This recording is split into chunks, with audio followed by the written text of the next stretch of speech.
KTR sir 55 సంవత్సరాల Congress party చరిత్ర, Congress party నిర్వాకం, విద్యుత్ విషయం అడుగుతారు ఇనరా మళ్ళా అదే చెప్తున్నా.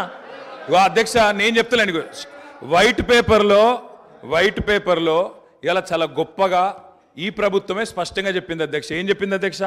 మాకు ప్రజలు 11 సార్లు అవకాశం ఇస్తే, 50 ఏళ్ళ అవకాశం ఇస్తే మేము ఇయ్యగలిగింది 2014 నాటికి 6 గంటల కరెంటు మాత్రమే. అంతటి అసమర్థత మాది, అంతటి చేతగానితనం మాది అని వాళ్ళే ఒప్పుకున్నారు అధ్యక్ష. చెప్పనండి అధ్యక్ష, నేనేం అన్పార్లమెంటరీ మాట్లాడతలేను, శ్వేతపత్రంలోదే మాట్లాడుతున్నాను అధ్యక్ష. అధ్యక్ష ఇప్పుడు మీది కాంగ్రెస్ పార్టీ కాదు సార్ అధ్యక్ష, మీరు మాకు అవకాశం ఇవ్వాలి సార్. తప్పు సార్ సార్, ఆయన మాట్లాడినప్పుడు నాకు అవకాశం ఇవ్వాలి మీరు దయచేసి అధ్యక్ష. విజయవాడలో రాయలసీమ థర్మల్ పవర్ కేంద్రం ఎక్కడ పెట్టిన అధ్యక్ష?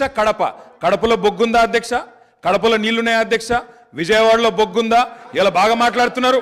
ఆ రోజు తెలంగాణలో విద్యుత్ కేంద్రాలు కట్టకుండా తెలంగాణ ఏర్పడే నాటికి 2700 లోటు మెగావాట్లతో 2700 మెగావాట్ల లోటుతో ఆనాడు మాకు నష్టాల్లో అప్పజెప్పిపోయింది. వీళ్ళు కాదా అధ్యక్ష? 6 గంటల కరెంట్ ఇచ్చింది వీళ్ళు కాదా? నేదునూరు గురించి మాట్లాడుతున్నారు అధ్యక్ష, నేదునూరు గురించి చెప్తా అధ్యక్ష. నేదునూరులో భూసేకరణ చేసి ఆయన చెప్పిందే చెప్తున్నా సార్. నేదునూరులో గ్యాస్ ఆధారిత విద్యుత్ కేంద్రం పెడతామన్నారు.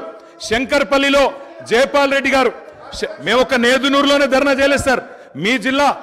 మీ జిల్లా శంకర్పల్లిలో కూడా మేమే ధర్నా చేసినాం, నేదునూరులో కూడా మేమే ధర్నా చేసినాం. 2 దగ్గరలో రైతుల భూములు తీసుకున్నారు. గ్యాస్ సార్ ఇప్పుడు వైట్ పేపర్ మీద చర్చ జరుగుతుంది అధ్యక్ష. సార్ మా గౌరవ సహచర మంత్రి గారు నేదునూరు గురించి అడిగారు. మళ్ళా రాజకీయంగా చర్చ మొదలుపెట్టే ప్రయత్నం చేస్తూ ఉన్నారు గౌరవనీయులు. మేము అడుగుతా ఉన్నాము, ఎవరైతే సిపిఐ సభ్యులు వారి చర్చ ఇంకా జరిగేది ఉందో చెప్పండి. తర్వాత వారి పూర్తి స్థాయిలో క్లారిఫికేషన్లో అడగమనండి సార్. తప్పకుండా పూర్తి స్థాయిలో వారు జవాబు చెప్తారు పవర్ మంత్రి గారు. దయచేసి మరి ఆ చర్చను కొనసాగించే విధంగా సిపిఐ గౌరవ శాసనసభ్యులకు అవకాశం అనుకుంటారు. సార్ అది జైపూర్ ఫౌండేషన్ వేసినాడు. నా పిండ ప్రదానం చేశారు ఒక సభ్యుని ఆవేదన చెప్పుకుంటాడు. కడప కర్నూలు గురించి మాట్లాడతారు అధ్యక్ష. నా జిల్లాలో ఎందుకు చేయలే? పిండ ప్రదానం చేశారు కదా అని అడుగుతాను అధ్యక్ష. ఇవాళ ఎందుకు మీరు ఆ ప్రాజెక్టు చేపట్టలేని అడుగుతా, దానికి ఎందుకు సార్? మంత్రి గారు అడిగిన ప్రశ్నకు జవాబే ఇవ్వండి మీరు దయచేసి. ఇలా బాధ ఎక్కడ అనిపిస్తుంది సార్ అంటే, సరే మంత్రులకు ఆవేశం రావచ్చు, పాపం వారికి ఏదో గతంలో ఏదో అవమానం జరిగిందని బాధపడుతుండొచ్చు. కానీ మరి స్వయంగా ఈ ముఖ్యమంత్రి గారే మా నాయకుడు కేసీఆర్ గారి పిండం పెడతా అని చెప్పి మాట్లాడిన నాయకుడు సార్. దాని గురించి నేను పోను, కానీ దాని లోపలికి నేను పోను. కానీ అధ్యక్ష వారికి తెలవాలా, వారికి తెలవాలా. ముఖ్యంగా శ్వేతపత్రం ప్రచురించింది ప్రభుత్వం, అన్ని సమగ్రమైన సమాచారంతో అవగాహనతో రావాలి.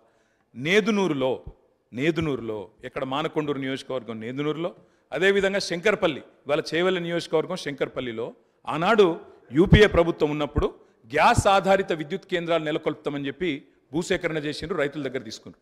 మేము టీఆర్ఎస్ పార్టీగా ఆనాడు ఒక దగ్గర ధర్నా చేయలే, ఒక వ్యక్తికి వ్యతిరేకంగా ధర్నా చేయలే. కేంద్ర ప్రభుత్వమే తీసుకున్న నిర్ణయాన్ని గ్యాస్ ఆధారిత విద్యుత్ కేంద్రాలు ఎందుకు పెడతలేరు? బొగ్గు లేని విజయవాడలో ఎందుకు పెడతారు? బొగ్గు నీళ్లు లేని రాయలసీమలు ఎందుకు పెడతారు? మా కాడ ఎందుకు పెట్టరు అని ఆనాడు తెలంగాణ ప్రయోజనాల కోసం తప్పకుండా తెలంగాణ బిడ్డలుగా తెలంగాణ రాష్ట్రాన్ని సాధించిన పార్టీగా గట్టి కొట్లాడినాం. అధ్యక్ష నేను ఒకటే అడుగుతా ఉన్నా, గౌరవ మంత్రి గారికి అవగాహన ఉండాలా. ఈ దేశంలో ఎక్కడన్నా గ్యాస్ ఆధారిత విద్యుత్ కేంద్రం సఫలమైందా? నేదునూరులో గ్యాస్ అలొకేషన్ అయ్యిందా? ఏదో అక్కడ హాట్ స్పాట్స్గా భూములు తెచ్చిండ్రు, ఏదో క్లియరెన్స్ అన్నారు, పారేసిపోయిండ్రు తప్ప ఆనాడు యూపీఏలో జయపాల్ రెడ్డి గారు స్వయంగా పెట్రోలియం శాఖ మంత్రిగా ఉండే గ్యాస్ అలొకేషన్ చేయలేదు కాబట్టే ఆ 2 ప్రాజెక్టులు టేకాఫ్ కాలేదు.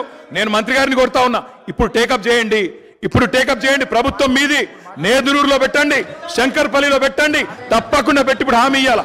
ప్రభుత్వం కమిట్మెంట్ ఇవ్వాలా. గౌరవ డిప్యూటీ సీఎం గారు హామీ ఇస్తారని చెప్పి కూడా నమ్ముతా ఉన్నా. ఇంకొక మాట కూడా అధ్యక్ష, ఇవాళ ముఖ్యమంత్రి గారు చాలా మాటలు మాట్లాడినారు. ఒక మాట మాత్రం నేను చెప్తా అధ్యక్ష, ఇవాళ నోటికొచ్చినట్టు అక్బరుద్దీన్ ఓవైసీ గారు మాట్లాడుతుంటే వారిని అవమానిస్తారు, ఇక్కడ మేము మాట్లాడితే మమ్మల్ని అవమానిస్తారు సార్. కోనమనేని సాంబశివ గారు సార్ ఒక నిమిషం సార్.